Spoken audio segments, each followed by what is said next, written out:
বাসার ব্যালকনিতে দাঁড়িয়ে হাতে চা নিয়ে ট্রেন যাওয়া দেখছিলাম। বাহিরের ওয়েদারটা আজকে অনেক সুন্দর, আর পাশের নেইবারদের এই সাদা ফুলগুলো খুব সুন্দর ফুটেছে।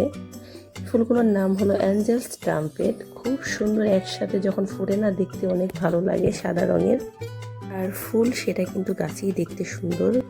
তো বেশ কয়েকদিন ধরে এই ফুলগুলো সকালে অনেক সুন্দরভাবে ফুটে, আর আমি চা নিয়ে এখানে বসি ব্যালকনি থেকে দেখি। তো আজকে ভাবলাম ফুলগুলো যেহেতু মরে যাচ্ছে, তো একটা ফুল বাসায় নিয়ে আসি। তো আমি সামনের দিকে গিয়েছিলাম আর একটা ভিডিও করলাম, আর একটা ফুলও বাসায় নিয়ে আসলাম। আর আজকের আকাশের রংটা যেন একটু বেশি সুন্দর, দূরে পাহাড় দেখা যাচ্ছে। এই জায়গাটাতে দাঁড়ালে আমার ভীষণ ভালো লাগে। আমি যখনই এখানে আসি চা নিয়ে আসি হাতে করে। হ্যালো এভরিওয়ান এন্ড আসসালামু আলাইকুম, welcome back to my channel. কেমন আছেন সবাই? ইতালির পম্পেই শহর থেকে আমি লাইজু আরেকটি নিউ ভিডিও আপনাদের সাথে শেয়ার করলাম। তো আজকের ভিডিওটা আশা করি ভালো লাগবে। পুরোটা ভিডিও যদি শেষ পর্যন্ত সাথেই থাকুন, দেখতে থাকুন। বাসার সামনে ব্যালকনিতে বসলে যদি এত সুন্দর ভিউ দেখা যায় তাহলে কিন্তু ভালো লাগে। আর এখন রোদের জন্য খুব সুন্দর লাগছে, আজকে ক্লিয়ার বোঝা যাচ্ছে। ঠান্ডার সময় পাহাড়ের উপরে উঁচু জায়গাগুলোতে সাদা সাদা বরফ জমে থাকে, তখনও দেখতে ভালো লাগে। তখন কুয়াশা ঢাকা থাকে, তেমন একটা রোদের আলো থাকে না। আর যখন বেশি ঠান্ডা থাকে তখন ব্যালকনিতে দাঁড়ানোও যায় না, অনেক বাতাস থাকে বাহিরে। এই ফুলের গ্রানটা অনেক সুন্দর, এটা বাসায় নিয়ে যাব। আর আমি এক হাতে ভিডিও করেছিলাম, চা হাতে ছিল, মোবাইলটা ছিল। অ্যাঞ্জেলস ট্রাম্পেট এই ফুলের গ্রানটা কিছুটা হচ্ছে বেলি ফুলের মতো, আর গাছের সামনে যখন যাই অনেক গ্রান, বেলি ফুলের গ্রান তো অনেক সুন্দর। সেই জন্য আমি বাসায় নিয়ে এসে একটা ফুল হচ্ছে পানিতে ভিজিয়ে রেখেছিলাম। আর এখানে দাঁড়িয়ে হচ্ছে রেগুলারই আমি ফুলগুলো দেখি, আমার অনেক ভালো লাগে। তো সাদা যখন একসাথে সবগুলো ফুল ফুটেছিল, দেখতে অনেক সুন্দর লেগেছে। তো আমি বাসার ভিতরে চলে আসছি। আর সকালে ঘুম থেকে উঠে হচ্ছে গরুর মাংসটা বের করে রেখে দিয়েছিলাম। মাংসটা ক্লিন করে রেখে দিয়েছি। আমি এই মাংস দিয়ে গাছের পুঁইশাক দিয়ে রান্না করব দুপুরের জন্য। আর হচ্ছে পুঁইশাকও কেটে ক্লিন করে সামনে রেখে দিয়েছি। আর শাক দিয়ে যেহেতু রান্না করব, তো মাংসের পরিমাণটা অল্প নিলাম। আর হচ্ছে হাড় চিকনা সহ যে মাংসটা সেটা নিলাম। শাক তো রান্নার পর সফট হয়ে যায়, সেজন্য মাংসের পরিমাণটাও কম নিলাম। আর এগুলো শাক হচ্ছে আমাদের গার্ডেনের, তো আমি কেটে ধুয়ে ক্লিন করে নিলাম। আর এখানে মাংসতেই আমি দিয়ে দিলাম আদা রসুন, হলুদ গুঁড়ো, মরিচ গুঁড়ো। তো মাংস পরিমাণ বুঝে হচ্ছে আমি মশলাটা দিলাম, হাফ স্পুন করে দিলাম। শাক দিয়ে যেহেতু রান্না করব, তো কাঁচামরিচের ঝালটা আমি দিব লাস্টের দিকে, কাঁচামরিচ দিব।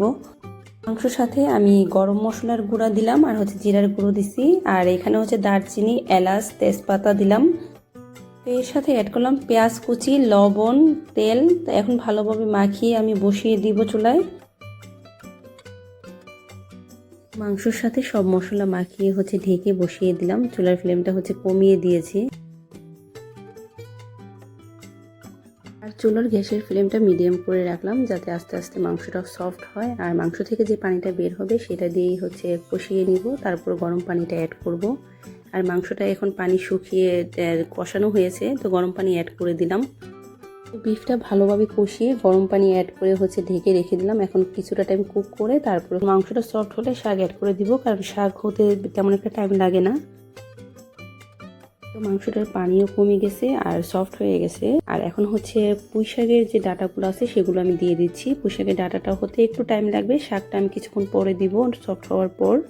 মাংসের সাথে পুঁইশাকের ডাটাগুলো দিয়ে 2-3 মিনিটের মতো কুক করব, ঢেকে রেখে দিলাম। তারপর ওই পাতাগুলো দিব। আর এইগুলো হচ্ছে আমাদের গার্ডেনের ফ্রেশ পুঁইশাক। তো এখানে তো গার্ডেন থেকে পুঁইশাক নিয়ে আসছিলাম, সেগুলো হচ্ছে অনেকগুলাই হচ্ছে আমি ক্লিন করে রাখছিলাম, যতটুকু লাগে হচ্ছে মাংসতে দিব, আর বাকিটা ফ্রোজেন করে রেখে দিব। আর পুঁইশাক দিয়ে তো অনেক ধরনের রেসিপি বানানো যায়। ইলিশ মাছ, চিংড়ি মাছটা খেতেও ভালো লাগে পুঁইশাক দিয়ে। তো মাংসের সাথে ডাটাগুলো সফট হয়েছে কিছুটা, তো আমি এখন পাতাগুলো দিয়ে দিব। শাকগুলো দিয়ে অল্প টাইম কুক করেই হচ্ছে নামিয়ে ফেলবো, আর শাক হতে বেশিটা টাইম লাগবে না। তো আমি কিন্তু পুঁইশাক গাছের গার্ডেনের ভিডিও আপনাদের সাথে শেয়ার করেছিলাম, হয়তো দেখেছেন। অনেক সুন্দর হয়েছে পুঁইশাকগুলো, মাশাল্লাহ। যাই হোক, এখন আমি মাংস আর ডাটার সাথে হলো শাকগুলো অ্যাড করে দিলাম। তো দেখতে মনে হচ্ছে অনেকগুলো শাক দিচ্ছি, কিন্তু কুক হওয়ার পর একদম নাই হয়ে যাবে, শাকগুলো মিশে যাবে। তো রান্না সেটা তো রেগুলার সবারই করতে হয়। আর আমি রেসিপির ভিডিওগুলো যেহেতু বানাই না, তো ভিডিওর মাঝে ভুল থাকতে পারে, কিন্তু রান্নার মাঝে ভুল হয়নি। এটা আমি সঠিকভাবেই রান্না করেছি। এক একজনের রান্না হচ্ছে এক এক রকম। মাংসের সাথে ফার্স্টে যখন শাকগুলো অ্যাড করছিলাম মনে হচ্ছিল না অনেকগুলো, এখন দেখেন সুন্দর মিশে গেছে মাংসের সাথে। শাকের সাথে আমি 5-6টা কাঁচামরিচও দিয়েছিলাম রান্নার সময়, আর এখন হচ্ছে রান্নাটা হয়ে গেছে। তো মাংসটা আমি ডিশে সার্ভ করলাম। দেখতে কতটা সুন্দর লোভনীয় হয়েছে, খেতে অনেক মজা হয়েছিল।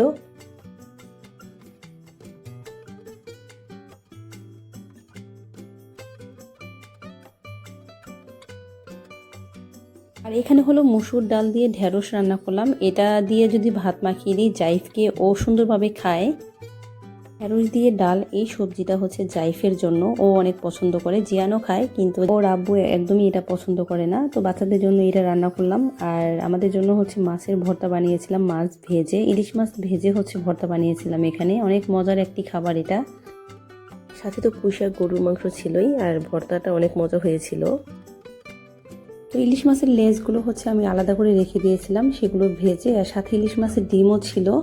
তো ভাজার পর কাটা বেছে হচ্ছে শুকনো মরিচ, ধনেপাতা, পেঁয়াজ, সরিষার তেল এগুলো দিয়ে হাতে মাখিয়ে ভর্তাটা বানিয়েছিলাম। দুপুরের দিকে যখন ওর আব্বু বাসায় আসছিল গ্রোসারি থেকে, এগুলো বাচ্চাদের জন্য বাসায় দিয়ে গেছে। তো জিয়ান বিয়ে করছিল, আমি একটা ভিডিও করলাম। আর বাসার টুকটাক এগুলো ভিডিও যদি করে রাখা যায় তাহলে রেগুলার ভিডিও দেওয়া যায়। আর আমি তো মাঝে মাঝে বাইরে ঘুরতে যাওয়ার ভিডিওগুলো বেশি শেয়ার করি। একটা সত্যি কথা বলতে, আমার বাইরে ঘুরতে যাওয়ার ভিডিওগুলোই শেয়ার করতে বেশি ভালো লাগে। সুন্দর সুন্দর জায়গায় ঘোরাঘুরির ভিডিও আর ট্রাভেলিং ভিডিওগুলো হচ্ছে আমার দেখতে ভালো লাগে, সেগুলো আমার শেয়ার করতেও ভালো লাগে। আর সবসময় তো আর ঘোরা যায় না, এত কি মানুষ ঘোরে নাকি। যাই হোক, এখানে বাচ্চাদের জন্য টুকটাক কয়েকটা খাবার দিয়ে গেছে বাসায়, সেগুলো সব কিছু গুছিয়ে রাখলাম। আর সবগুলি হচ্ছে বাচ্চাদের পছন্দের খাবার। এখানে কুকিজ, কেক আর ইয়োগurt, ফ্রেঞ্চ ফ্রাই। বাচ্চাদের বাহিরের খাবারটা যত কম খাওয়ানো যায় ভালো। তারপরে ওরা বইগুলো মাঝে মাঝে নিয়ে আসে, যে বাচ্চাদের ঘর যেহেতু। জিয়ান ঘরে বানানো নাস্তাগুলো বেশি পছন্দ করে। আমি যেগুলো বাংলাদেশের আইটেমগুলো এখানে বানাই বাসায়, সেগুলো ও অনেক পছন্দ করে। আর তারপরেও ওর আব্বু হচ্ছে এগুলো এনে রেখে দেয়, যে বাচ্চা যেহেতু আছে বাসায়। আর বাচ্চাদেরকে বলা যায় না ওদের যে কখন কোনটা ভালো লাগে, যেটা ওদের ভালো না লাগে সেটা আমারই খেতে হয়।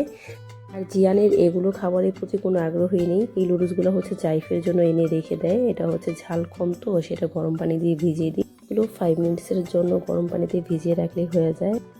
আজকে ফার্স্ট টাইম যারা আমার ইউটিউব চ্যানেলে ভিজিট করেছেন, থ্যাংক ইউ। চ্যানেলটি সাবস্ক্রাইব করে চ্যানেলের পাশে থেকে যেতে পারেন, তাহলে সামনে আরও সুন্দর নিত্য নতুন ভিডিও দেখতে পাবেন। এখানে হলো সন্ধ্যার পর আমি পাকোড়া বানিয়েছিলাম। এখানে চিকেন কিমা, গাজর, আলু কুচি আর হচ্ছে ময়দা, বেসন, কাঁচামরিচ, পেঁয়াজ দিয়ে হচ্ছে মাখিয়ে হচ্ছে একটা পাকোড়া বানিয়েছিলাম। আর বাসায় বানানো এই নাস্তাগুলো কিন্তু খেতেও ভালো লাগে, আর জিয়ান ওর আব্বু অনেক পছন্দ করে। যেহেতু ঠান্ডার দেশ, তো বিকেলে গরম চায়ের সাথে কিন্তু ওই ভাজা পোড়া নাস্তা খেতে ভালো লাগে, যদিও স্বাস্থ্যের জন্য ঠিক না। Thanks for watching. আল্লাহ হাফেজ, টাটা।